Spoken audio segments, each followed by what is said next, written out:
I've been an expat for a little over 13 years, first living in the States, then very short period of time here, but in Madrid, and then in England, and then back to the States. I own my own company.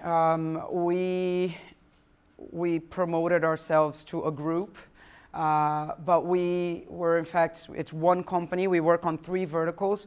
The first vertical works on innovation and strategy, and we work with big corporations, both Brazilian corporations and international corporations.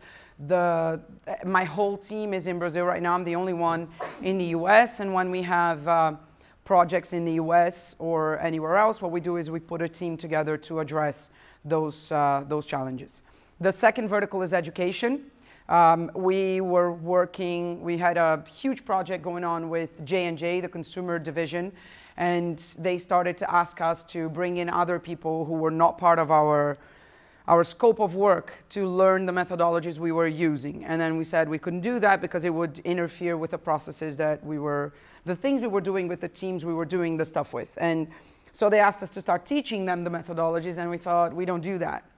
After a few months of bugging us to do that, we decided to then start an education unit. So we have a second unit, which is an education unit, and it's a mission of our company to share content and help more people try to learn to navigate what's going on in the world right now. The third vertical is an incubator and accelerator. We've already incubated 3 companies. We signed a 4th company 6 months ago, and the way we do it is either we have an idea and then we develop that idea from the ground up, or a startup who cannot grow anymore. They found they have something really cool, but they have a hard time with the tools to make it grow. Approaches us. They actually want to hire the first vertical, the innovation and strategy vertical, can't afford us. So if we think it's interesting, we take a stake in their company and do the work. So we have a vested interest in working in the company. I'm going to talk to you about South by, but it's not about South by, and that's the reason it's called Download. I've been going to the festival for a few years now, and for the past 3 years I started doing this Download thing, which, I'm not a journalist. And I think that what's going on in the world right now, one of the issues people have with navigating the context right now is that everybody stays on the surface of what's going on, of the issues. We think that because we've read something on the Financial Times or The Economist or Wired magazine, these are supposed to be the serious ones, right? The good ones, the people who dive deep. We think that because we read that, we know. And it's not true. Because if you really want to try and understand stuff, one, you have to live it. Second, you have to really reflect upon that. And one of the things I found and I think it was something like 4 years ago or something, when I came back from South by, and I was talking to a group of people, is they were very hyped up about something they had seen, and it was just a hype. It wasn't really that relevant. And I understood that the reason they were hyped up is because they saw a couple of panels or a speech, and then they read it on the news because, I don't know, somebody wrote about it, and they thought, oh, this is big. And it wasn't really that big. So it felt to me that people were not reflecting about stuff. So the way I put together the Download every year is I always take like 30 to 45 days. I look at all the things that left an impression on me, and then I look at the coverage of South by, talk to a lot of people who have been there, and then I do a little bit of research on the things that were hyped up to see if they're hype or if they're fact. So that's why it's the Download. So I'm going to start with the bad news. First bad news is this is long, this is intense, and it's going to be quite uncomfortable, especially for people in this industry who think they know what's going on in the world, because we're creative, we're informed, we read everything, we follow blogs and Twitter users, so we think we know. Truth is, we don't know. And the first lesson in my life is that I love ignorance, because ignorance can be cured. Whatever you don't know, you can learn. Arrogance, on the other hand, very bad. So the first thing we have to do every day is wake up and think, we don't know. We don't know. Start from that point and then move forward. So bad news is it's going to be uncomfortable.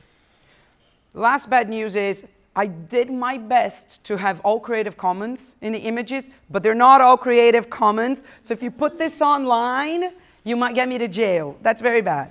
The reason I'm giving you bad news before is there was this one session there, and I had read a couple of the books of this guy, and there was no way I could fit him in my download, but I loved him, and then I read the book, and I loved the book. There's a guy called Daniel Pink, and his last book is called When, The Art of Timing, and it's brilliant. And amongst other things, he says you should always start with the bad news.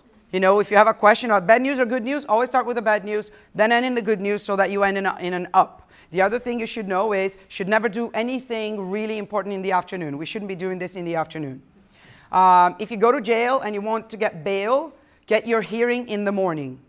In the afternoon, the odds that you don't get bailed out are, I don't know, more than 80% higher than if you get your bail hearing in the morning. Which means don't go to a hospital in the afternoon, don't have surgery in the afternoon. Afternoon, very bad, okay? In general, like majority of the population. Of course, there's always the odd guy. Sorry? What about the workshop in the afternoon? Workshop in the afternoon, not a great idea either. Yeah. So it's really interesting. I really recommend people read the book, and you will see that actually you have, you know, the peak energy, then you have, you know, the drop, and then you have a recovery. So evening, not that bad. Anyway, so what are the good news? I'm going to end in the good news. The good news is that there is a lot of information out there. The good news is that we're going to spend 2.5 days, well now 2 and a little less than half days together that we can talk and discuss and think about stuff. And good news is that there's more and more awareness that all these things are uncomfortable and that we need to think about them. Now, on a last note before I go into the content, for most people, is anybody here a native English speaker? So, English is a second language for everyone in this room. The odds that we are going to have a misunderstanding are enormous. So if anything I say or I try to transfer as knowledge or points of view to you is not clear, please do ask and bear that in mind for the next few days, because it's really, we always forget that just because we're fluent in a second language, we think that everybody understands, that we say what we're thinking that we're saying, but many times we're not saying what we're thinking that we're saying, and that is not a good thing, okay? So South by 2018. It was the first year since I started going there that there was no technological innovation. Nothing that I saw there this year was something I didn't know about before. There was no new thing. There was no, big speaker who is the woman who is, well, she's fighting for the patent for the CRISPR-Cas9 because she's going to edit the genome. She's going to edit DNA, and now we're going to have green babies. No, it wasn't there. There was a lot of tech, there was a lot of new stuff, but there was no big tech innovation. My conclusion for that, we fucked it up so massively that the technology is now ahead of us and we don't know how to operate the technology. We're having a real hard time with the world right now. We're having a real hard time in human relationships. We're having a real hard time in understanding one another. We're having a real hard time in interfacing with stuff. Because there's so much new tech, and we haven't upgraded our operating system. It's you know when your computer crashes because you updated it and the hardware doesn't go with it? That's what's going on with us right now. That's what's going on in the world. And that was very much the theme that the festival tried to transfer. Is the sound there? Oh, great. There's no sound. So first glitch, for the record, Bill Gates, when he was presenting Windows 2008, his computer crashed. And I think if Bill Gates' computer can crash, I totally can have an issue with the sound of my presentation. Yeah. If you haven't seen this series, I very much recommend it. National Geographic, called Origins. Our power over nature is unparalleled. What separates us? What is it that makes us human? The answer lies in our mastery of communication. The power to express complex thoughts and ideas, to organize and think collectively. These are the engines of our success, driving our ascent from hunter-gatherers to a global civilization. Communication is everywhere. Our technology has propelled us to a new age of interconnectedness. Waves of data pass through us at the speed of light.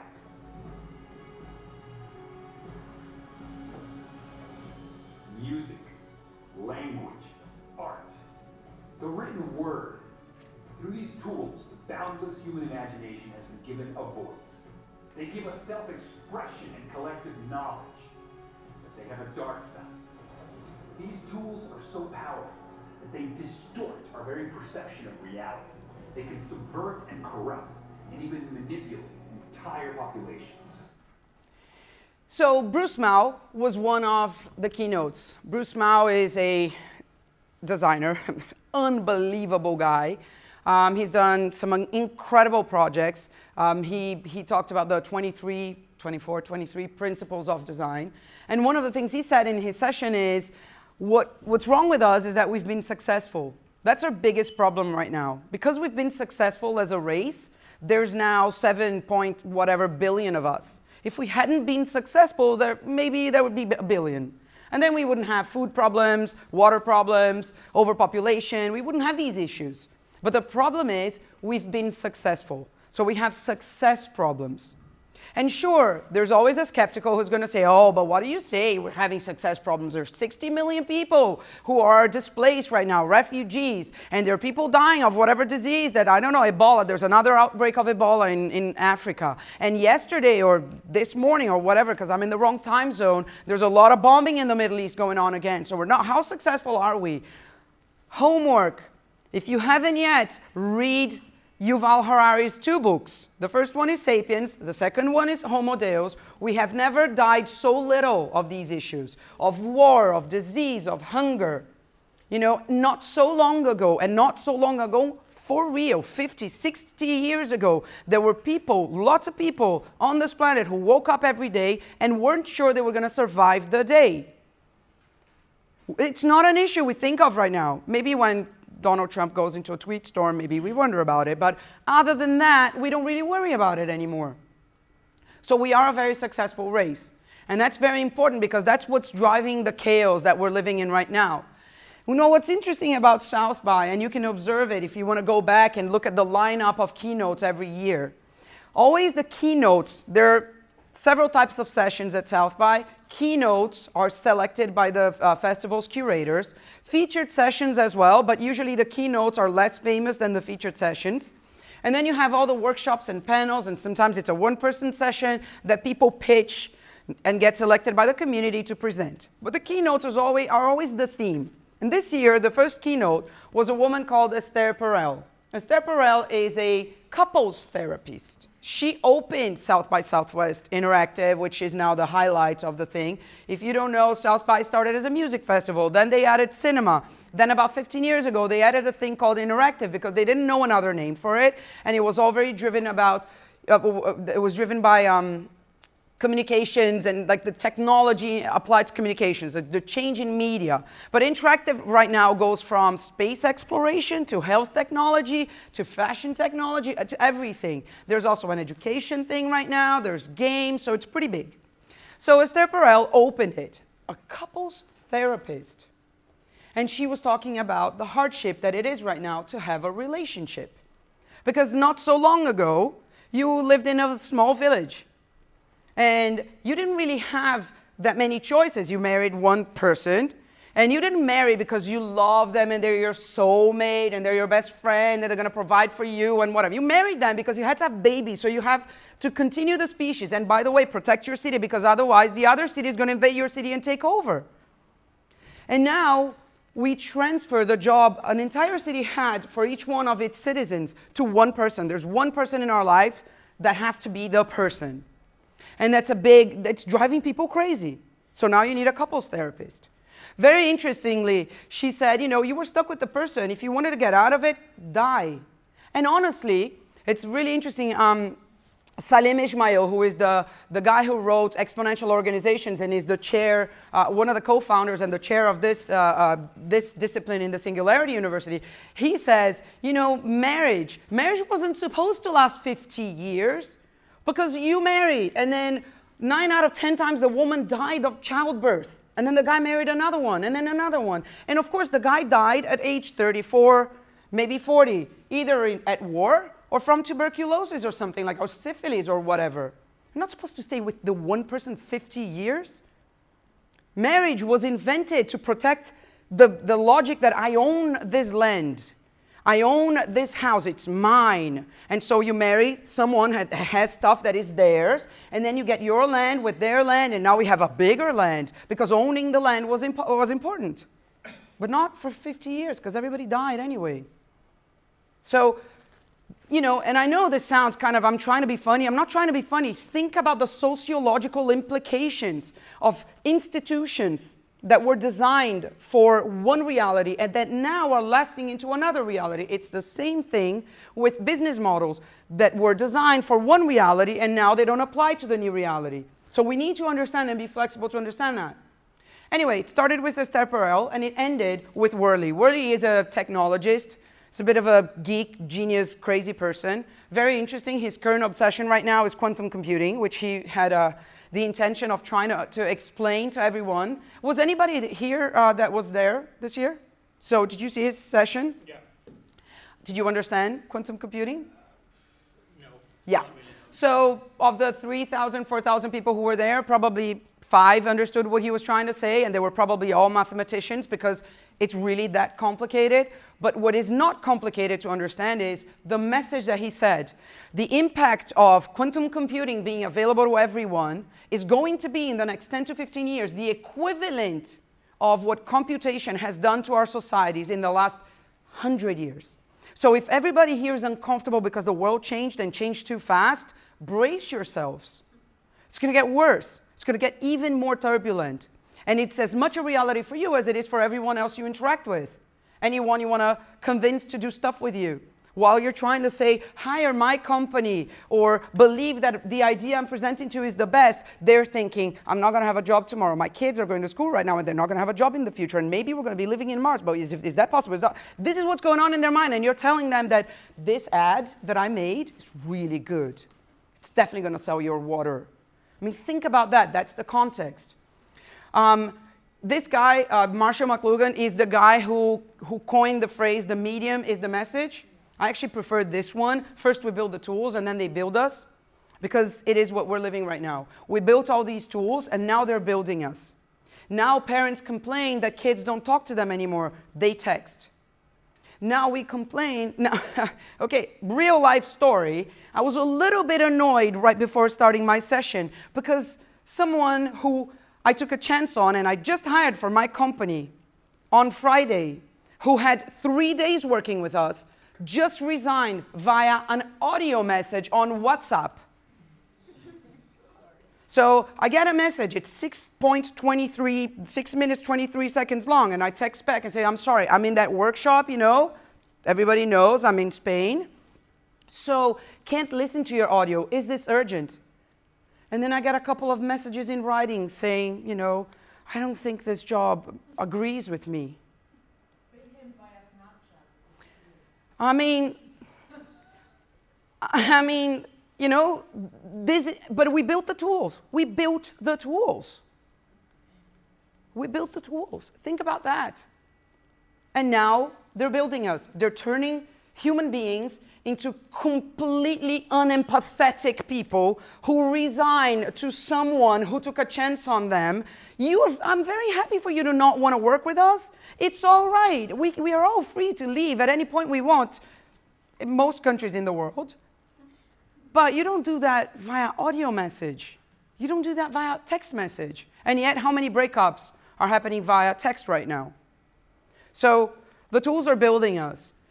We're now spending, there's a guy who did the study, I don't remember, but it's over an hour a month. We spend over an hour a month proving to the computer that we're not a robot, that we are not a computer. Because you do it, and then you miss one image, and then it goes again, and now find all the cats, and now find all the street signs, and then you miss just the border, and then it goes again, and we're spending, over the course of a month, a lot of time explaining to the computer that we're not a computer.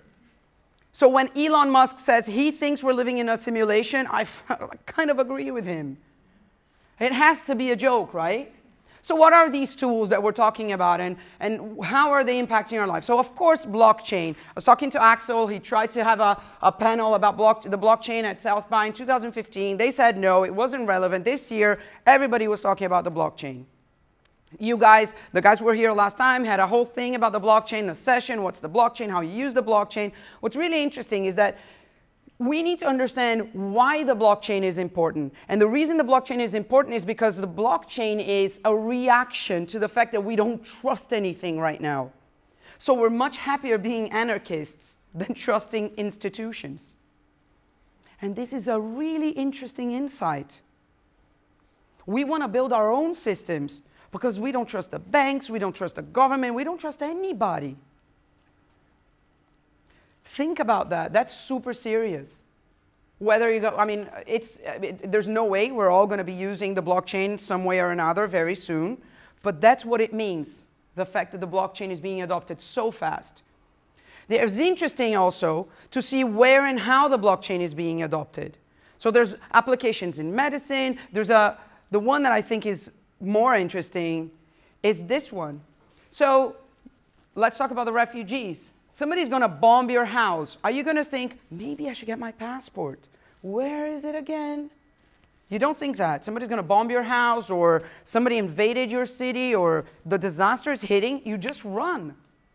And then 5,000 miles later, you're arriving at another country, and you say, please, I want asylum. How do you prove you're yourself? How do you prove you are you? You have no documents. Maybe you arrived, and possibly you arrived alone. How do you prove you're you? And maybe you arrived with your significant other. Why am I supposed to trust your significant other to say that you are you? I mean, if I were given a chance to just disappear and reappear, I'd totally try to do it. Have you guys ever tried? Impossible. 3 or 4 years ago, one of the writers of Wired magazine, 3 or 4 years ago, decided that he was going to try and disappear. There was a challenge launched to all the readers of Wired, and he disappeared. So he grew a beard, withdrew lots of cash from his bank account, and he went around traveling in the United States because, of course, everybody could just find where he lived, so he couldn't stay at home, otherwise you'd catch him. So he went traveling in the United States, challenging anyone who wanted to try and find him. So only traveling by bus, only paying cash. Day 23, he was caught. 3 or 4 years ago. Impossible. So if it's impossible to disappear, it's also impossible for you to prove that you were you. So if you have your identity in the blockchain and then you're asking for asylum in Greece or Italy or Spain, it's kind of easier because we trust the blockchain more than we trust human beings. That's also something that we have to think about. The other thing that is interesting is the new rules for privacy. The new rules for privacy, which are really much better. I don't think they're enough necessarily, but much better than what we had before. The blockchain will also be helpful in enforcing that. Voice recognition. The other thing, I mean, think about the impact of the ability to interface with systems using just your voice. How it changes everything again. Smart speakers, shipping like crazy. It's going to be it was last year one of the biggest items in terms of numbers, units sold. This year is going to be again. When you look at the next big things in tech and you look at smart speakers, growth of 100% predicted for this year. So think about the fact that a lot of people in a lot of the world are not necessarily literate. We people in this room are quite spoiled, because we either are from a wealthier portion of the population in our original countries, or we are from a wealthy country. But have a trip to Brazil. I invite you. 50% of the Brazilians are semi-illiterate. Because in Brazil, if you know how to sign your name, you're considered literate. So I'm intimidated to use the internet in writing, but I can talk to the internet. And the better and better natural language processing gets, the better and better Siri, Alexa, Cortana, whoever understands me, the more I'm going to interact with the machines, the systems. So that changes everything. And that's creepy. But think about the people who have issues with mobility. That's good for them. If they can't move around and they can ask for help to this entity in the world, That's also good. But it changes everything. It changes commerce. It changes the relationship between human and machine. Again. Biometrics. Who here has a cell phone that is not unlocked with their finger, with their digital, with their finger? Who has a phone that does not unlock with your finger? All right, so 3 people. Usually it's proportionally a little less. Who has an iPhone X that unlocks with your face? Yeah, so for those who have the digital, your hardware manufacturer and any apps on your phone, whatever, they have your digital, they have your fingerprint. They have it in storage. They could plant your fingerprint in a crime scene, and how do you prove it wasn't you? Your face? There, for them as well. Oh, I don't have an iPhone X, I'm so smart. Yeah, sorry. Do you have Facebook? It's there. Oh, I don't have Facebook, I was one of the rebels. Yeah, but does your friend have Facebook? Does your kid have Facebook? Have you ever been on a photograph that has been uploaded to social media at any point in your life? So yes, your face is there. And if you are trying to do anything illicit, at any point in your life right now, you have to go somewhere where no devices are allowed. Not no internet, no devices allowed. Because you go there in secret, and the guy in the next table takes a picture. You're in the back of the picture. The system, the matrix, knows you were there. And if the matrix decides to tell everyone that you were there, you were there. And it's not a far-fetched idea that the matrix might decide to have you there. It's huge industry, lots of money. $33 billion by 2022. Biometrics alone. Data, this is all data, right? Honestly, it's actually what powers artificial intelligence. And I was, having the conversation with one of the groups in the back, and AI, it's not there yet, it's not so much there yet. Challenge you about that. If there's one thing that takes my sleep at night right now, is AI. I am terrified of AI. I'm a geek. I love computers. I don't want to go back to, I've never done that. Well, maybe when I was camping or walking those, but peeing I don't want to, I like airplanes. I think technology is awesome. So I'm not saying let's go back to being cavemen, but I think we need to be terrified of some of these technologies that we're developing, and they're going to come and bite us in the ass. And AI is one of them. And the truth is, this year, we didn't talk enough about it. Last year, there was some conversation, but when I say we, I'm saying the luminaries that were there, everybody who's, big opinion leader, people who drive the conversation in the world, they didn't talk enough about it, and this is super serious. Because yes, AI right now is vertical, is an incredible power of calculation. That's what it is. Every AI does one job, so it's not intelligent.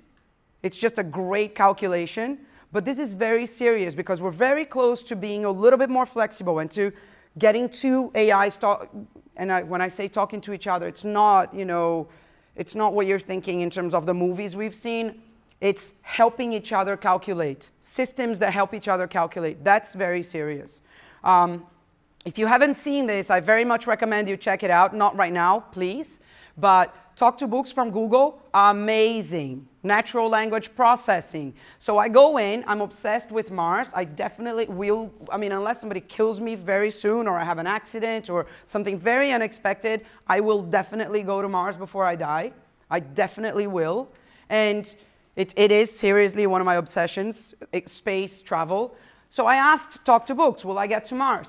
So the way Talk to Books works is it takes your question and you can write however you want. What is the green thing that sits on top of the strawberry? You can ask it like that. And it will search all the books in the database to return answers to you.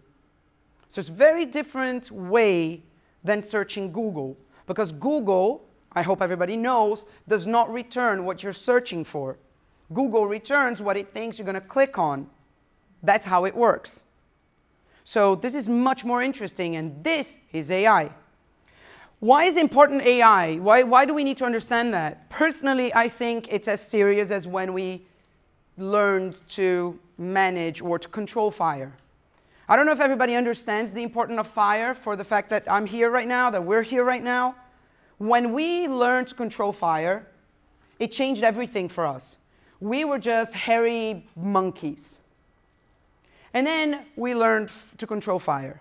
And then one big thing happened. We started cooking the food. If you just transfer yourself back to caveman era, where they killed an animal who wasn't a Kobe beef, was an animal who was running away from dinosaurs and I don't know what. So they were pure muscle. So they kill the animal that is pure muscle. There's no fat to spare. There's no McDonald's around. There's no shit around to eat. It's pure muscle. They kill that animal. They take a piece of the animal and spend hours chewing on that piece in order to be able to get that nutrient into their body. The minute you learn to cook, first of all, instead of 6 hours chewing a piece of meat, 40 minutes, because it's much softer. Second of all, your diet expands.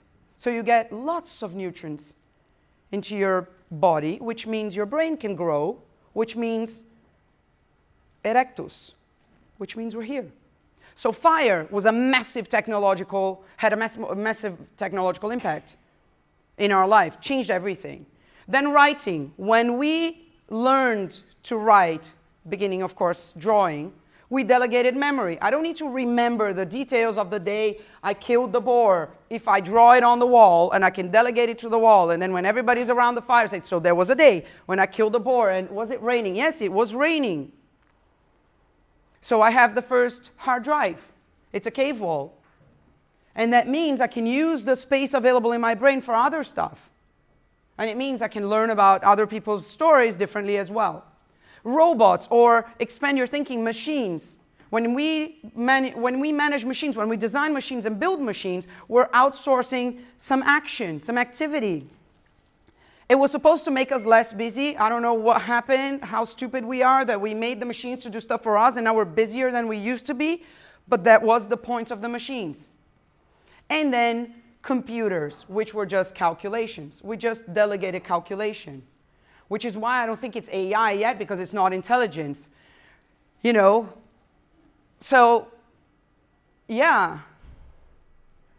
I mean, we have to think about this. Intelligence means choice. It means choosing between the red pill and the blue pill. And we are willingly giving it to systems that could decide to have a choice that doesn't really benefit us. AI is operating the stock market. Oh, come on, you're another doomsday person. Yeah, maybe I am. But think about it. If the drone, who is autonomous, has its own intelligence, this case is intelligence, kills a person and then by accident kills 10 other people, because it's whatever, there was a guy from Al-Qaeda there and I decided I'm going to kill him and then I kill 10 other people. What are you going to do? You're going to arrest the drone? You know, there are people right now talking about the fact that when we have AI, AI will have its own personality. Of course, there's a whole conversation about conscience. Then do they have rights? Can you turn off an AI? I mean, you're not supposed to kill a person. Can you turn off an AI? Then we will have to have these conversations. And this is the world we're living in right now. Mobility. So the past 2 days, Uber was having their Elevate conference. So everybody comes in because they're going to do the VTOLs, vertical takeoff and landing devices. So it's like a helicopter, but a bit bigger. And it travels a different type of distance. So they're developing this stuff. What does that mean? It means that we need helipads everywhere. We need to change the rules about helipads. Autonomous vehicles means we are not going to need parking space anymore. So if you don't need parking space, what do you do with the parking space? Maybe it can become a park. Maybe you can grow food. I don't know. This year was the first city summit at South by. That was quite interesting. There was lots of mayors there and people who are leadership in cities. And these were the main themes: localism, sanctuary cities. Sanctuary cities is a term used by the Americans, and you know the world doesn't revolve around the US, even if Donald Trump thinks so. But the truth is, if you expand on the thought of sanctuary cities are where you go when you don't agree with the federal government. And that concept is very, very important. We were talking about the strength of cities last night. Autonomous vehicles, for the obvious reasons. The fact that we're bringing food production back into the cities. And of course, intelligent cities, smart cities. So Interestingly, a lot of the cities' budgets are now being thought of in terms of how they're going to invest in infrastructure. And it's another place where you see exponential growth. We're talking about a $1.5 trillion business by 2020, which is a year and a half from now. And we're talking about a $3.5 trillion business by 2026.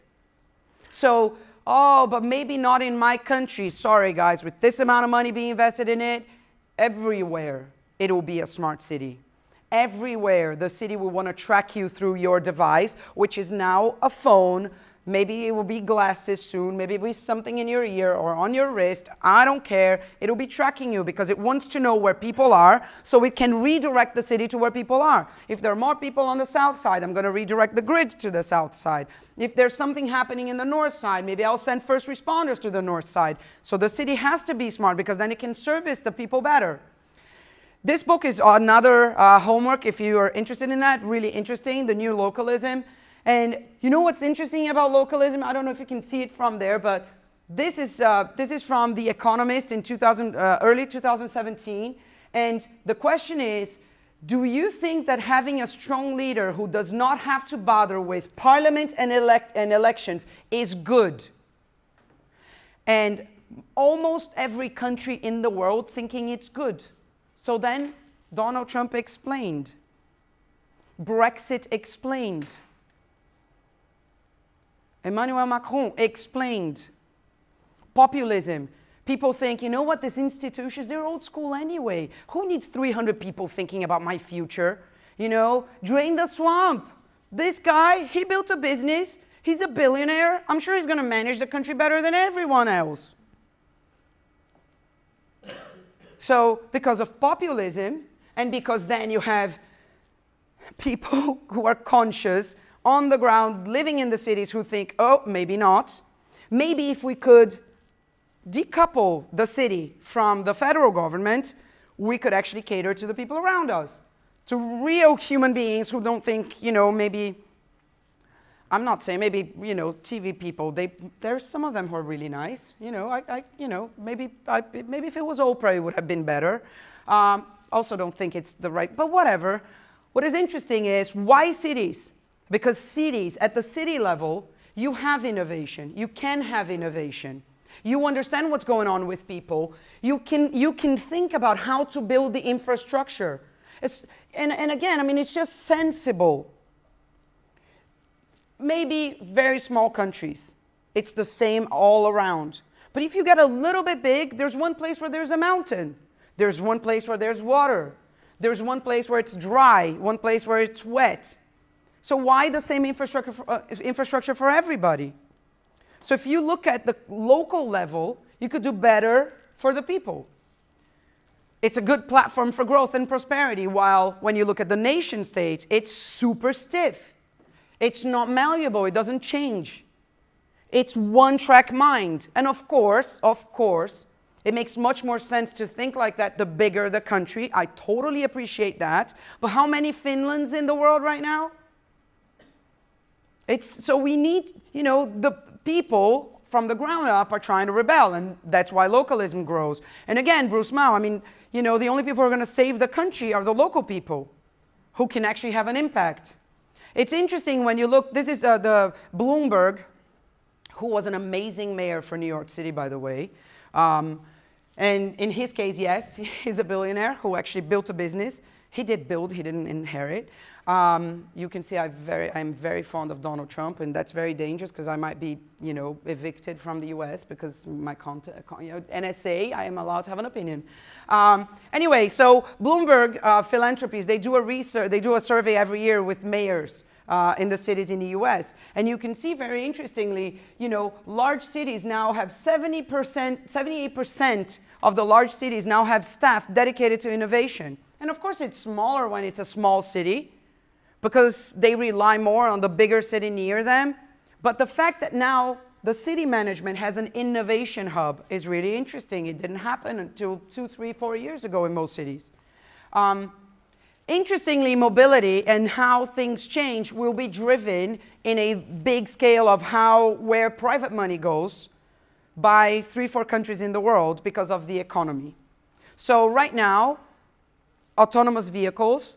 The US was leading, and then that Uber autonomous test vehicle killed a person. For the record, the same day that accident happened and the autonomous car killed one person, 10,000 people died in an accident caused by a human being.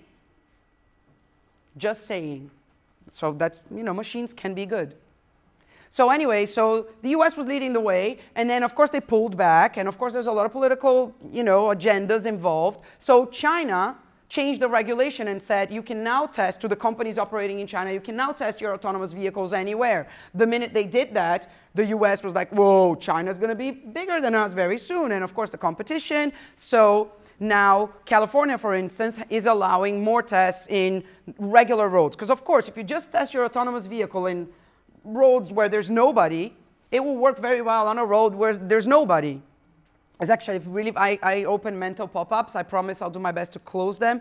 But there was a story where Volvo was testing their autonomous car in Australia, and then the autonomous cars were crashing, and they couldn't understand why. And then they figured out why. Kangaroos. Because they had thought of everything, but not of a human-like body of mass that moved like this. So interesting why you need to test the cars in real conditions. Anyway, we are quite open to autonomous vehicles in general. The more advanced the country is in the technology, the more they have had bad experiences. Therefore, they're less open to it. But the truth is, most people in most countries are willing because they understand that we're not good drivers. That's the truth. We're not really good drivers. Bringing food production back to the cities. Paris just agreed to turn 1/3 of the public's parks, of the city's parks, into productive land. That's pretty amazing. So imagine the Bois de Boulogne will now grow carrots and onions and tomatoes. Now you think about what it means for many of the newer cities where a lot of people live in buildings and there are common gardens in those buildings. And what do they plant? Pine trees and some bush. So if we can use that land to produce stuff, maybe you should plant tomatoes and, I don't know, apples and oranges and things like that. Because why are you eating an orange that comes from 500 kilometers away? Doesn't make any sense. Not all food production and not all any production is going to be local everywhere. It's impossible. Actually, practically impossible. But we need to think about how to use the urban space better. And again, financially, a lot of money is going into that. It's another exponential curve, and we have to bear in mind that there are cities around the world that don't even produce the food they eat. Hong Kong, for instance, imports all the food from China. So if the Chinese decide tomorrow that you've been too rebellious, you're too modern for us, we're not going to give you food anymore. Whoa. So they have now a lot of initiatives to turn the rooftops, because they don't have any land to plant, but they have lots of rooftops because there's lots of buildings, amazing buildings, great architecture, no food. So now they're turning into productive spaces. This company, very interesting company, just so we can understand a little bit about what's the business model in that, because of course there will be peer-to-peer, but there will be platforms as well. Because maybe I grow tomatoes. I'm not going to just live off tomatoes. I mean, you could try to be the tomato diet. I mean, somebody has an Atkins diet and a paleo diet, all the diets.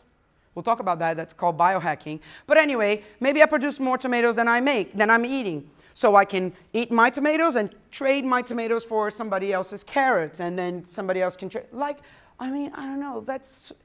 Is that innovation? So on the question of innovation, is that innovation?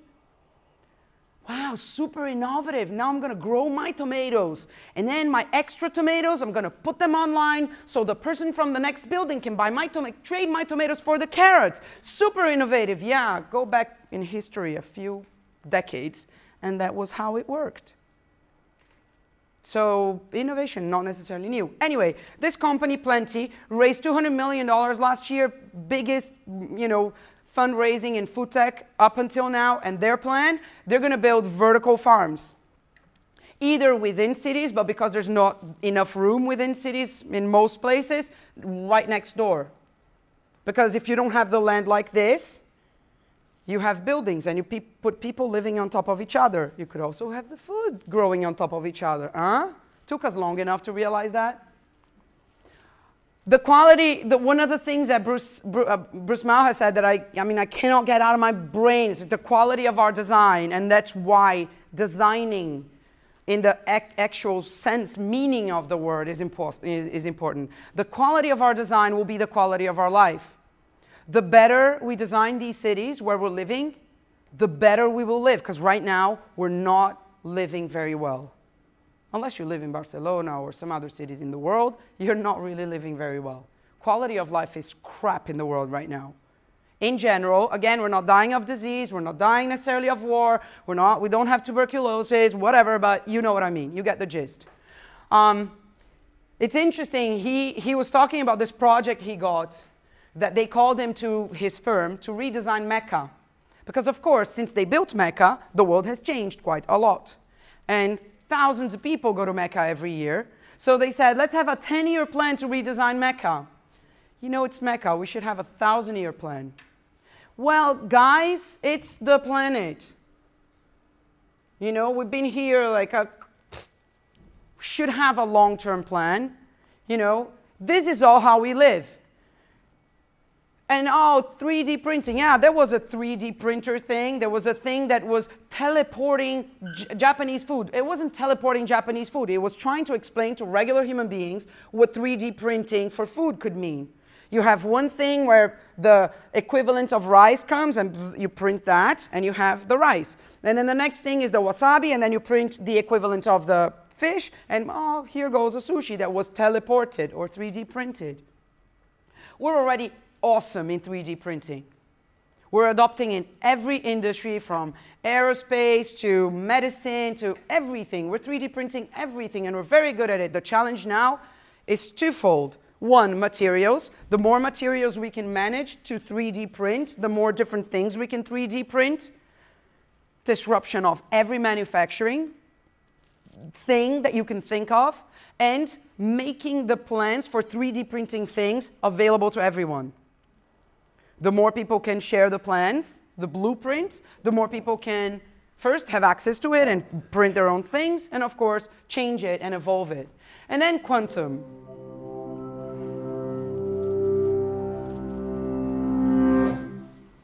Austrian physicist Erwin Schrodinger is one of the founders of quantum mechanics, but he's most famous for something he never actually did, a thought experiment involving a cat. He imagined taking a cat and placing it in a sealed box with a device that had a 50% chance of killing the cat in the next hour. At the end of that hour, he asked, what is the state of the cat? Common sense suggests that the cat is either alive or dead, but Schrodinger pointed out that according to quantum physics, at the instant before the box is opened, the cat is equal parts alive and dead at the same time. It's only when the box is opened that we see a single definite state. Until then, the cat is a blur of probability, half one thing and half the other. This seems absurd. Seems absurd, but that's quantum physics. That's what's driving the development of quantum computing. These are the equations that are driving the development of this. So imagine if you can actually stop and think about the fact, and I just put this here because he tried to explain the Schrodinger thing and everybody was like, what? Whoa? Imagine if you can actually stop and think about the gray in the middle between the cat's alive or dead. You're actually analyzing the gray. That's what quantum computing will be able to do. So what computers can simulate today in terms of whatever challenge you give them is this. What it will be able to simulate is that in terms of complexity. So everything that right now, well, the sound wasn't working or whatever, that was human interface problems, but you know, we hadn't turned it on. But any glitch that we have gone, total seamlessness. That has a massive impact in everything. Oh, how about robots? Last year, all the robots were there. Sophia was there, and the Japanese guy who has a humanoid who looks like him, I forgot, Hiroshi. He's amazing. That guy's amazing. I mean, but he was there. You had conversations between robots. This year, maybe this guy, which is an industrial robot, because nothing new has happened with robots. The population of robots only increases around the world. the more, where the population that actually grows more is the industrial robot population, but there's a big home use robot population already in the world, in people's houses, and we're talking about the Roomba vacuum cleaners or whatever little thingies, the Cosmo, you know, you can have one for your kid, you can have one for, you know, to sit with your grandpa, although people are not yet very sure whether they're gonna let a robot take care of an older person or a kid. We don't trust the robots enough for that yet. Interfaces. Also, let's think, I mean, we talked about the voice interface. Have you guys seen this? 1,689 divided by 67. Sure. He silently asks the computer, and then hears the answer through vibrations transmitted through his skull and into his inner ear.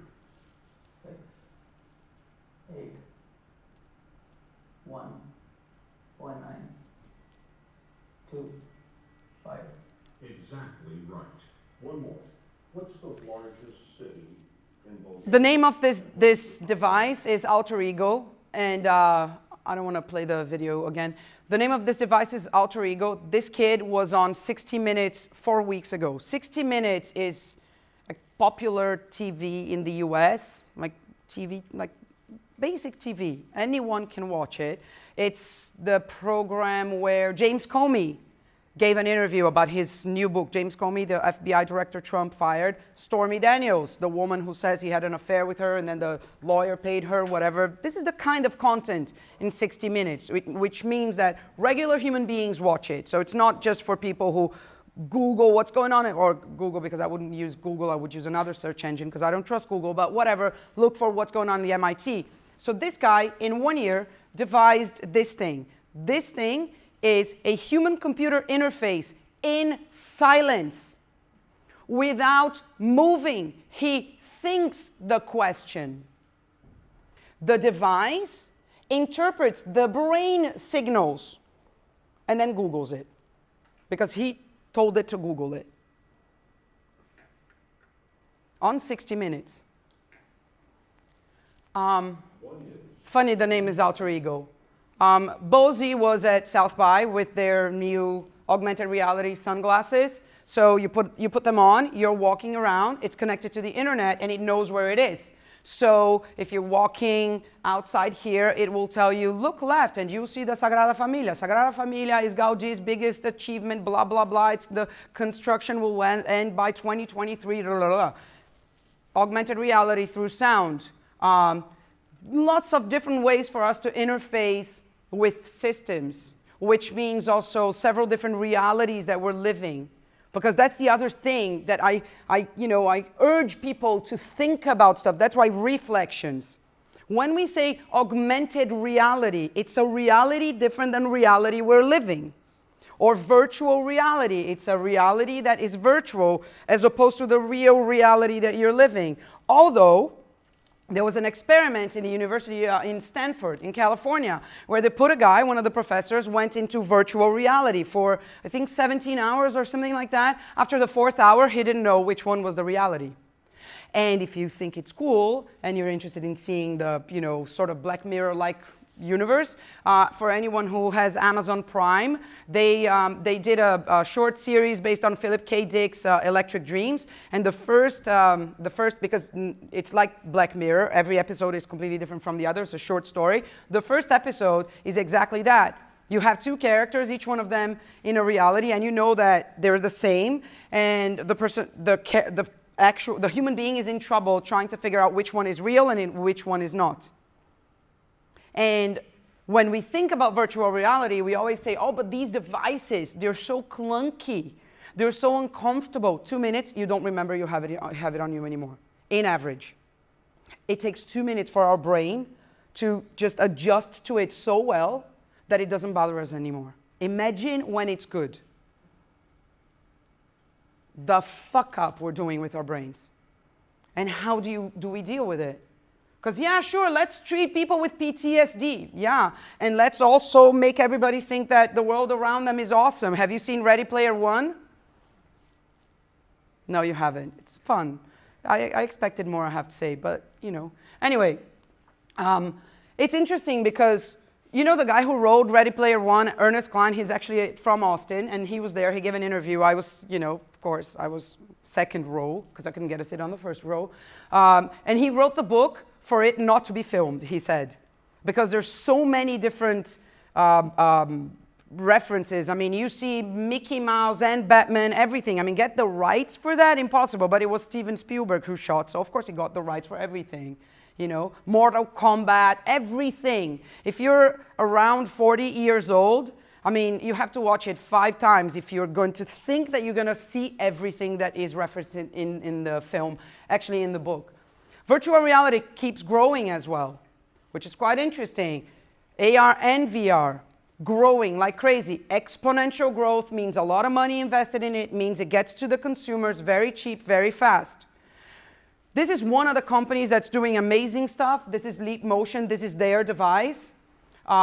So, you know, this is the point of view from the device and the different ways in which you can interact with your stuff and the systems, which means we're I don't have a, see? I thought my phone was in my pocket because there's something heavy in my pocket, and I've been programmed to think that that's a phone. Because, you know, dogs, you give them the treat, and, you know, that's how they're doing it with us. Anyway, so now we don't need that anymore. Very soon, we won't use that anymore. We'll have something. There's something still because, you know, we need stuff, but it's not very long. You know, and you can, there's many different uses for it. But the company we should really pay attention to, because they're going to drive a lot of the innovation in this field, is Magic Leap. Magic Leap already raised over $2 billion. This is the device. Oh, but it looks like Blade Runner. I'm not going to be the loser wearing this thing. I mean, I would totally wear that thing. Happy for you not to be the loser, cool. But this is the first device they put out.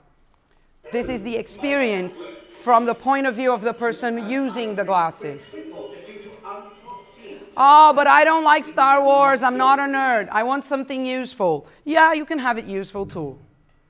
You can also have it very useful. It's got several cameras. It is really an interface. I mean, it's you with the systems and the environment with you. And with this much cash, I mean, who knows what else they're going to do. They are working on several prototypes and experiences with several companies. It's incredible what they're doing. There was also, I can't remember the name of the company, but they had a system that reads like brain signals from like 6 points. Muse?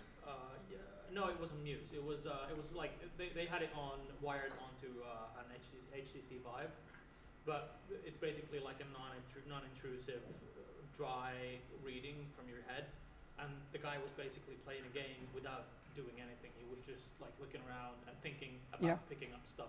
Yeah, brain-computer interfaces are, I mean, it's, you can buy your own kit to build yours at home for less than $100 right now. Yeah. It's open API. You know, you can buy it on any e-commerce, you can buy that. I mean, some of them are still clunky. For you to actually have proper, I think you need 24 sensors or something like that. But it's I mean, it's really the speed at which they're evolving, that they are now designing systems that, I mean, the kid from MIT with his brain-computer interface. I mean, think about that. And it's interesting if you think about the benefits of virtual reality. And one of the glitches in our operating system right now, I think the main glitch, personally, in our OS right now is that we are talking a lot about empathy, but we don't know what it means. People think empathy and sympathy is the same thing. We don't really understand empathy. You know, it's not exercising empathy to see your friend who you haven't seen in 6 months sit for lunch and put your phone on the table face up. This is not exercising your empathy.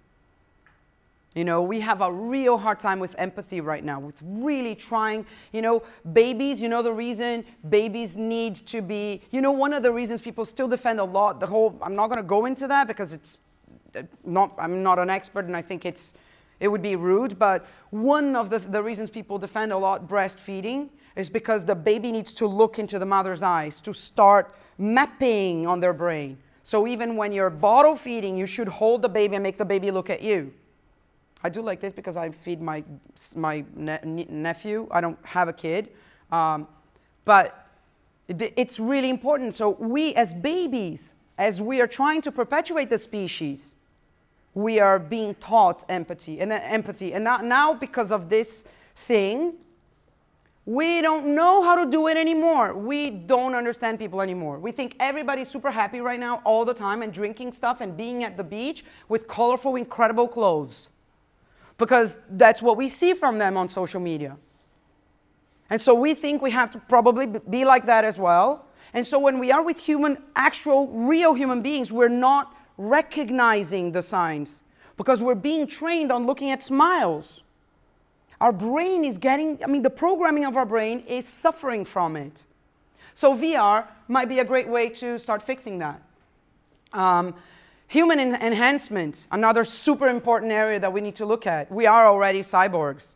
I mean, anyone wearing glasses has already enhanced their bodies. Anyone who treated, what's the name of the thing you have in your tooth when, you know what I'm talking about? Cavity. Anybody who treated a cavity has enhanced their body rather than extracting the tooth. Anybody who used a walking stick. And of course now, we have enhanced our abilities. We don't need to memorize phone numbers anymore. We don't need to think about, these are the things I need to talk about when I meet with, what's your name? Laura. With Laura. Because I can just make a note on my phone and then I can just pull it up and use that. So we are already cyborgs. And we are doing so much more than that. Biotechnology, electronics, mechanics, we're doing a lot of stuff. Potentially, the next Homo sapiens is going to be machinas or something. I don't know.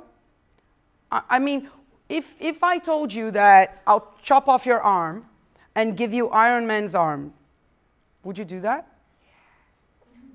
I would. If somebody said to me, I'm going to remove your current liver and give you a liver that can process all the alcohol you want to drink. No hangover. I'm in. Especially if you're not drinking to get drunk, you're drinking because you like the taste. So, another market where loads of dollars are being invested. Lots of stuff. And then you have startups like these guys, and you can choose which area of your body you're going to augment. And there's some crazy dudes who are putting magnets under their skin and their fingers so they can operate the machines without touching them and whatever the fuck they're doing. And, the truth is, if the next evolution of the human being is merging with machines, why not? Why yes, but why not? And the truth is, if Madonna did it, probably everybody would think it's cool. Until she went on stage with the Adidas original stuff, that was the Tenenbaums and that's it. And now everybody thinks super cool. I'm so streetwear right now because Madonna uses it, so do I. Pink hair, green hair. If you're 40 years old, that was Cyndi Lauper. But now it's cool again. It's being legitimized by the people that we emulate, whose behavior we emulate. So one of these people does it. Oh, Fefa, you're so silly. I like science fiction. It's true. I read a lot of science fiction books. It's true. And, right now, some of this stuff might be in the underground, but... Thank you, Mr. Chairman. So we have made a lot of mistakes in running the company. I think it's pretty much impossible, I believe, to start a company in your dorm room and then grow it to be at the scale that we're at now. He started that company in his dorm room 10 years ago. 10 years ago, nobody knew who Mark Zuckerberg was. He had no power over anybody. He didn't swing, I'm saying he, but it's, no swinging elections. No teaching people that appreciation is this. And if you don't like, it's this. 10 years is nothing. So yeah, sure, Human body manipulation is so underground. Call me in 5 years. We'll talk then. Biohacking, all the diets. We already biohack all the time. I need to lose weight. Cut the carbs, cut the fat. I need to be, energized. Caffeine. Fire. Biohack. We're biohacking all the time. Take a pill, headache pill. Oh, I have vitamin D deficiency. Pill. Dude, 20 minutes in the sun. No, but pill. Coconut oil. Ketogenic diet. You name it. We're biohacking all the time. I'm going to do my abs, and I'm going to do my butt, and I'm going to do whatever. I'm biohacking. Because I want to have bigger like this, so I'm going to do this. And then I want to have larger back, so I'm going to swim. I don't know. Biohacking. Yeah, but replacing your arm with Iron Man's arm, so wrong. So wrong, I know. I'm not going to show these videos because they're creepy.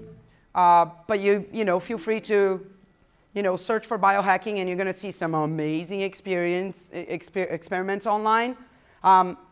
2 years ago, I saw this panel there as well. This guy, who's a scientist, biologist, who decided, everybody ever also has heard that expression that says we have two brains, this one and this one? Your intestines decide a lot of stuff in your life. In case you don't know that, your intestines are really, really important. The bacteria in your intestines define how you digest stuff. And if you don't digest very well, lots of stuff can go wrong in your body. And that affects your mind, your mood, everything. Right? So, somebody is in a bad mood, you think they're constipated, right? It's because your intestines are really important. So one of the things people are studying is how to hack your intestine, how to hack the bacteria in your intestine. So this guy ran an experiment because you can't run it legally in the lab. He decided to do it on his own. He and a friend, they're both in some university in California. Californians are amazing for that. They're a bit annoying because they're very hippie, but for that, they're awesome. So what he did is he took his colleague's poop, feces, he dried it, and put it in gelatin capsules. Then he checked himself into a hotel, did a cleanse. You can imagine the cleanse, so nothing in his intestines. And then he ingested the capsules of his colleague's feces. Of course, he did a test to see what kind of bacteria he had in his intestines before he did that, and then X amount of hours after he ingested the friend's feces. And he hacked his intestines. Sure, if he goes back to his regular life and goes back to eating whatever he was eating and go to the environments that he was going to, eventually he's going to change it again because it's a result, it's changing continuously, and it's a result of your environment. But being able to hack that also changes a lot. And anyway, close pop-up. Have you ever heard of Bulletproof? Check Bulletproof. Bulletproof started, this guy, biohacker, started with coffee. Now they have several products, and now they opened a facility because it's not a gym, it's not a clinic, it's a biohacking facility. So rather than going to the gym, you go to the biohacking facility. So it will teach you to meditate, it will teach you to change the way you eat and how you drink fluids and whatever, so you can biohack. Or you can have some, chocolate with whatever that is a biohack. Or you can have that. I took one this morning. I'm actually very fond of this. This company is called Human. They have a podcast that now is better. At the beginning it was really bad. The CEO, very smart kid, but very bad podcaster. I love podcasts, so if you ever want, I have a list of things that I'm very happy to share. But they have these oh shit, what's the name of this thing? Nootropics.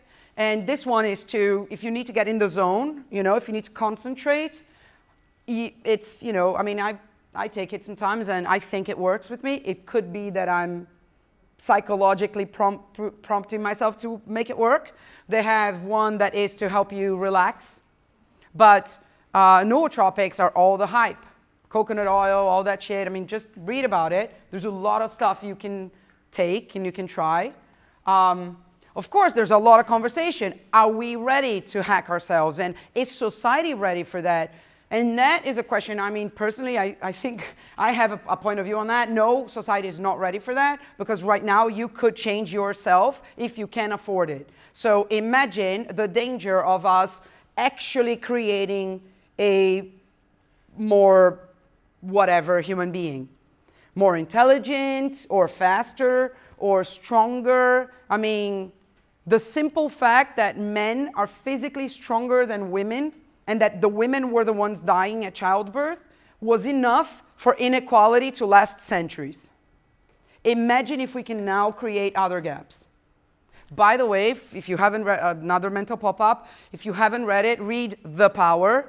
It's a book written by an English writer. She's awesome. The premise is, imagine today, current society, girls, teenagers, wake up and suddenly they have control over electricity. Well, they don't really have a lot of control, but they can shock you.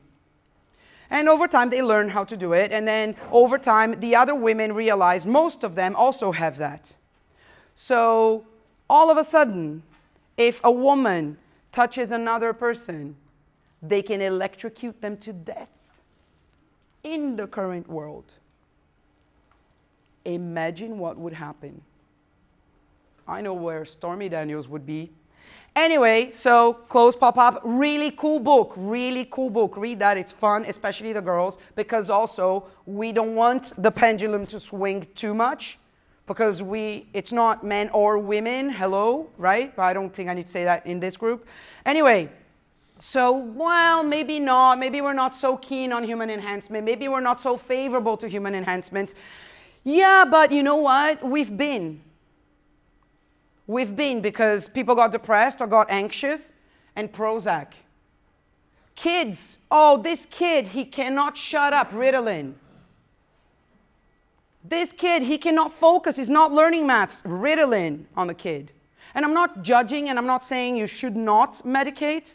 I'm not at all. I'm all for where we've gone with technology and science, that we should take advantage of it. I think technology is developed by humans to serve humans right now. I mean, maybe when we have other beings, maybe we will have a problem.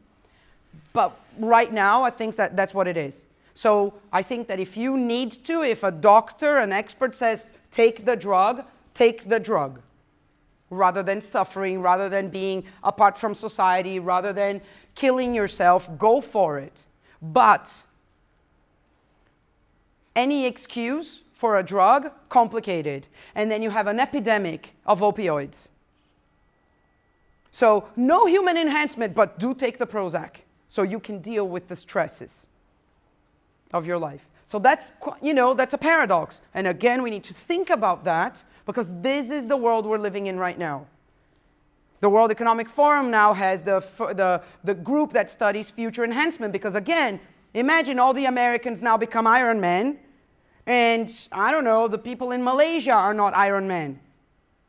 Not good, not cool. Not that I think the Americans would consult with the Malaysians, not that I don't think the Chinese have already done it. I really do think the Chinese have already done it, but it's serious. That takes us to gene editing. Why wouldn't you gene edit? This woman, Amy Mullins, she's so cool. First of all, she was born with a difference in her body. She doesn't have the 2 legs from the knee down. No, she doesn't have 1 leg from the knee down. 2 legs, sorry. She doesn't have the 2 legs from the knee down. And she is an Olympian, Paralympian, but an Olympian athlete. She's a model. And she's an activist and advocate. But more than anything, she's Eleven's mother on Stranger Things. More important than everything. Okay, this crowd, you don't watch Stranger Things? I mean, seriously? Pop culture people, we work with communications. We need to know pop culture. That's serious. If you work with communications, you need to know pop culture. Might not like it, might not enjoy it, but you need to be aware of it. That said, anyway, DNA didn't show up for me. Why do I need to respect it? There's a lot of people experimenting on themselves, altering their DNA. You know, there was a big backlash against genetically modified food, because what happens when you genetically modify food? But you know what? China now says it's cool, so now the US is saying it's cool too, because they can't be ahead of the US. The US needs to be competitive in that. And then you call upon the leaders of the world, the luminaries, to defend it in an op-ed on the New York Times and on Quartz, and say, you know what, people, if we can, through gene editing, eradicate HIV, for instance, we should do it. If we bear in mind that by 2050 there will be over 9 billion human beings on this planet, and right now, if we were to feed 9 billion people, we need to increase food production by 70%, unless we genetically modify food. And of course we control the waste, and we, you know, everything needs to change. But unless we do that, there is no food for everyone. Space exploration, my favorite subject. Oh, it's just for nerds. This is the demand graph for all of the internet talking, mentioning TV series in the world. And this is for space TV series. See the growth? Hollywood, 9 out of 10 times, knows things before we do, which means they knew this before they started producing, because it takes a while for you to produce stuff to then put it out in the world. Look at that. More and more people watching pop culture content about space exploration, which means it's not just the nerds who are interested in that. Everybody's interested in that. Why do you think NASA NASA, you know, those people who can take you to Mars and the moon, why would they have somebody tweeting on behalf of NASA? Why would they, I mean, you're sending a robot that can take pictures and film and analyze the soil to Mars. Of all the important functions you can think of for the rover, tweeting wouldn't be one of them. Why do you think being able to send a picture and somebody writing a tweet and posting it is important? NASA is publicly funded. The government needs to pay for it. So NASA needs to be cool. Otherwise, we were not going to go to space. And if we don't go to space, it's a problem. Space junk has become a talking point. Do you know why? Do you know why space junk became one of the most searched items on the internet for 2 or 3 days? Because Elon Musk decided that he could take 2 of his companies and do something together for them. Tesla, the Roadster, and SpaceX, the rocket company. So he sent a Tesla to space, right? Everybody knows that, please. You don't need to have seen the video and the launch, although you should have, but you need to know that he sent a Tesla to space. There's also a good risk that Tesla will come back and fall on somebody's head. But that said, he sent the Tesla to space. And the launch was, there was a camera. There's a camera. Now, you know, you can go online and watch it. It's still working on YouTube until the batteries run out, whatever. It's transmitting. You can't see anything because it's space. It's dark. You know, there's nothing but the dummy driving the Tesla. It's red. There's a reason why it's red. But that said, it was streamed online, and there's a point when the rocket lets the Tesla go that the car is going and you see a lot of shit around it, because we were not happy polluting the rivers and the planet. We are also polluting space. There's a lot of space junk out there. So space junk became a talking point. And again, are we investing a lot in space exploration? Do we need to have, you know, the rover tweeting and whatever else happening and you know, Elon Musk sending a roadster to space? Well, you know, now the Russians are investing in it, so yes, we need to invest in it, and we need... So again, we're talking about the world's largest economies investing in it, and that's important for us. Because Putin now says he's going to go, so everybody's going to go, and that drives innovation. Space exploration is crucial for our survival because it drives innovation.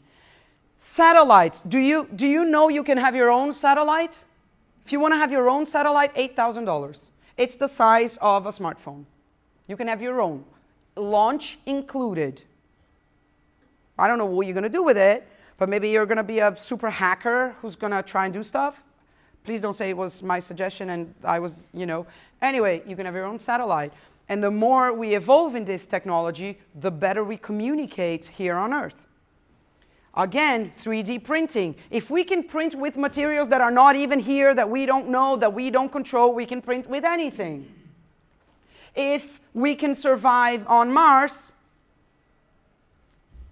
I'm assuming some people haven't seen The Martian, but if you can survive on Mars, there's no oxygen out there, temperatures are very extreme, you can't grow potatoes, no laughs, you haven't seen The Martian, then you could survive when we have a problem here.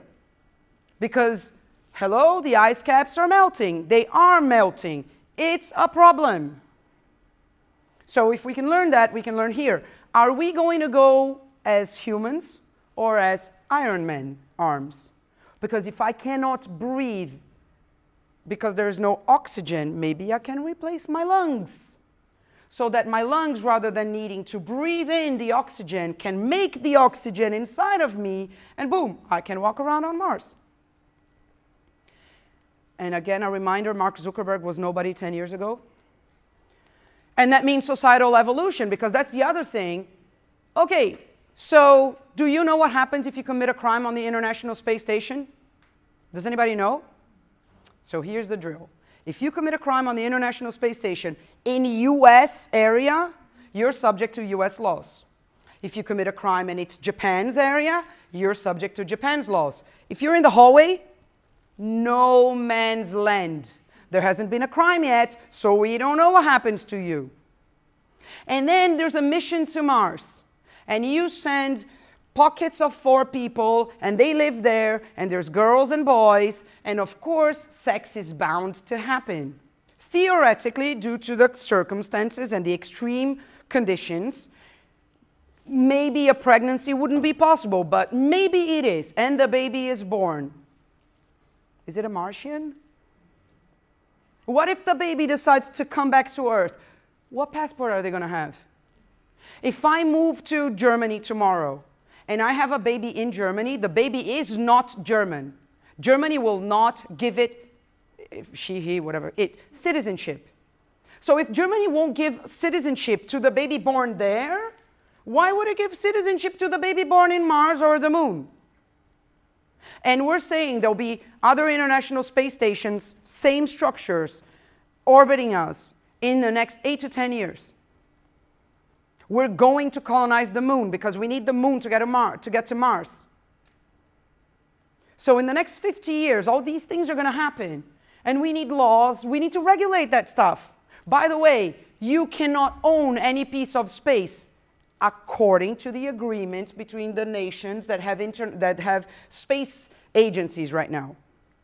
They have an agreement, and the agreement says you cannot own anything. So when the Americans planted the flag, it doesn't belong to them. It's not like, oh, this is my bridge, this is my island, this is my moon. No. If anybody sold you a piece of land on the moon, that was a very bad deal. What you can do right now is take a piece from the moon, take a piece from an asteroid, and bring it back to the planet. And if you bring it back to the planet, then it's yours. But this regulation, 2 years old only. Because until 2 years ago, nobody was doing that. So why would you regulate something that is not happening? But now, with a lot of money being poured into space exploration, they now can go and mine asteroids. So now somebody needs to say, the American-based company funded by money from Americans, Chinese, Russians, I don't know, because, multinational capital can fund companies. It's private interests. They bring a piece of the asteroid back. Does it belong to them, or do they have to relinquish it to some whatever? This is new regulation. We need to regulate that stuff. So society will evolve in order to regulate the fact that we're going to be a multiplanetary species.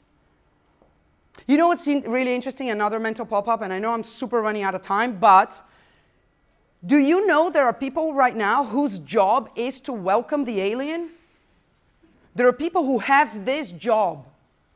People who are part of NASA, the European Space Agency, the Japanese Space Agency, they have a group of people who, if the aliens arrive, they are the first responders. Linguists, anthropologists, scientists, because of course, you know, you're the president of a country. The prime minister of the other country comes to visit. There's a whole protocol, right?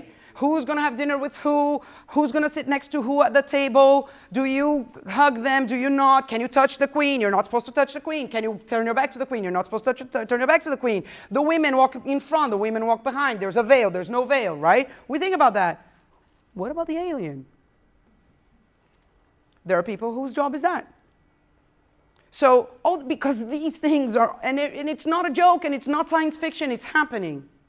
And then, oh, you know, Mark, you told me you were having trouble with Vila Drau water. This is my ad to solve your problem. But the aliens, oh, by the way, we keep talking about aliens. You know, I talk a lot about aliens. I watch every alien movie, as you can imagine. We already have an alien among us. This thing is an alien to everything we are programmed to do and the way we're supposed to live. We already have these aliens among us. And we're having trouble living with them. SpaceX's missions, they're more and more every year. I'm not going to show that, although you should want to watch it afterwards, because it's when Elon Musk walks on stage, and I almost had a heart attack. This is the video they did to celebrate the Roadster launch, but it's too long, but, you know. I'll share everything. Sorry?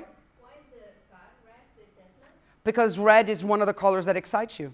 Red pops out, and space has no light. So, you know, the camera is pointing at the dummy, and you need a color that you could see. So, I mean, it could be yellow, too. Space exploration is how we try to beat death. Because yes, people, there are a lot of people out there who are saying they're not going to die. And there's a good chance people under 20 years old right now might not die. Biologically, right now, impossible. It's impossible. There's no way you can not die. Right now. Mark Zuckerberg was just in his dorm room 10 years ago. So us. Mechanical muscles push forces out of the economy. 10 minutes. Mechanical minds Am I right? will do the same to humans. Not immediately, not everywhere, but in large enough numbers and I'll done. soon I'll be enough done. that it's I'll going finish to here. be a huge problem if we're not prepared. And we're not prepared. You, like the second horse, may look at the state of technology now and think it can't possibly replace your job. But technology gets better, cheaper, and faster at a rate biology can't match. So this is what's going on in the world right now. Technology has evolved in a pace that we cannot match. We are having cognitive dissonance with the world. It's easier to plan a weekend away with 4 friends. One is vegan, the other likes meat, the other is on a diet, the other likes to wake up early, and the 5th likes to wake up late. And you can plan a weekend away with them. You can choose the hotel, you can book the flights, you can do everything you want with them. Because you start a group on WhatsApp, and you do it. And I'm sure 125 messages later, but you're doing it. It's easier to do that, and you know, and all these different mindsets, and you know, one is going to Ibiza because they want to party, the other is going to Ibiza because they want to go to the beach. But you can plan that weekend away. Now, try to schedule a meeting with your coworkers. It's 125 emails. Nobody is available on the same date. Nobody is available on the same time slot. And everybody goes into the meeting with a different expectation than the other person. And the odds are they're going to walk out of the meeting with a different understanding than the other person walked out of. This is the context because we have a glitch in our OS. Because we are having a hard time empathizing with other people. Because we go into the meeting with these 4 or 5 other people, and we're thinking of our own personal agenda. And I'm saying we because it's with us, and with our clients, and with our colleagues, and our coworkers, and the people who are vendors, whatever. You know, we're thinking, I need to push product. The CFO is thinking, I need to make them, you know, the numbers work for the shareholders. The CEO is thinking, I need to guarantee my job because I'm an old dinosaur. And everybody's in there with lots of worries.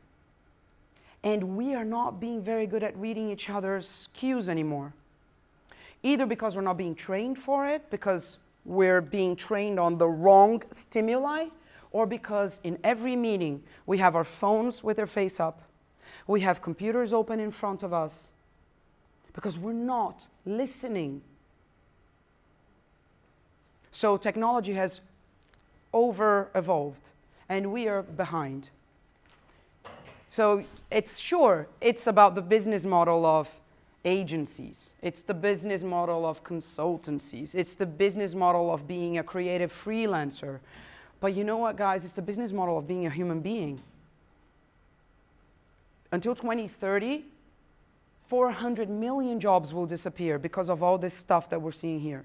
Sure, new jobs will be created, but 400 million jobs will disappear.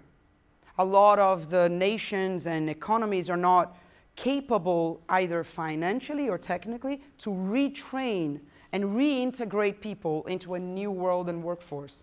Kids are going to school to the same curriculum people used to go to school 100 years ago. This is the context. When I met Jamshid, I came here. I spoke at the Art Directors Club, the festival in November, and I said that, I think creative people, and when I say creative people, I say people who exercise their creativity, because I think everybody is inherently creative. People who exercise their creativity, we have an advantage over artificial intelligence, because, and I'm going to use the same example, we cry when a baby is born. Unless you're a psychopath or autist, which could happen, your frontal lobe doesn't really ignite. That's what autists, 4% of CEOs and psychopaths have in common. Their frontal lobe doesn't ignite. You cry when a baby is born. You put your finger where you're not supposed to. You mix peanut butter and jam. So I think the algorithms are a long way from being able to cry when the baby is born. But unless we understand the context, there's no re-examining anything. Because that's the weight in the shoulder when you go in to discuss business. Forget a brief to sell water. You're discussing business. And the one thing that has taken us to the present is the ability of the human being to be productive somehow. We produce something, and that defines us. We have an output to society, and that defines us. Even what's his name with Wilson when he was in the island, Tom Hanks. I mean, please, that one. The plane falls and he's alone. There's a ball and it's a Wilson ball, and then he names the ball Wilson and talks to the ball. I mean, even he produced something. He built a house for himself. He found a way to make, grow food for himself. So when you go in to discuss business, you need to know the context. And the context is this. There's a disconnect between the operating system and all the stuff that is around us. And that's the biggest challenge we have as human beings right now. I went way over time. I'm very sorry. Mental pop-ups. Thank you. Thank you very much.